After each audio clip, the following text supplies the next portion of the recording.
ഒരിക്കൽ നുണ പറഞ്ഞാൽ ഒരു മനുഷ്യന്റെ വില നഷ്ടപ്പെട്ടു എന്നാ. പിന്നെ ആരാ മനുഷ്യനെ ശ്രദ്ധിക്കുക? നുണ പറഞ്ഞാൽ കെദിബ് പാടില്ല.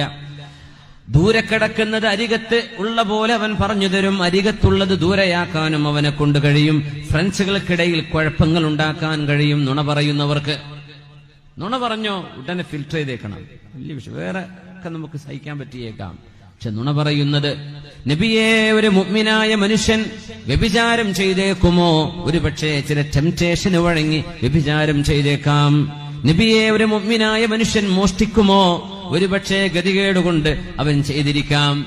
നബിയെ, മുഅ്മിനായ മനുഷ്യൻ നുണ പറയുമോ? കല്ലാ, ആ മുഅ്മിനായ മനുഷ്യന് നുണ പറയാൻ കഴിയില്ല എന്ന് മഹാനായ റസൂലുള്ളാഹി സ്വല്ലല്ലാഹു അലൈഹി വസല്ലം. നമ്മുടെ മക്കളൊക്കെ ശരിക്കും പഠിപ്പിക്കണേ. മക്കള് ചെറിയ വിഷയത്തിൽ നുണ പറഞ്ഞ് നമ്മൾ ശ്രദ്ധിക്കാണ്ടിരുന്നാൽ അവർ വലിയ നുണ പറയും. പിന്നെ അതിന്റെ മീതയാവും. പിന്നെ വലിയ വലിയ സംഭവങ്ങൾ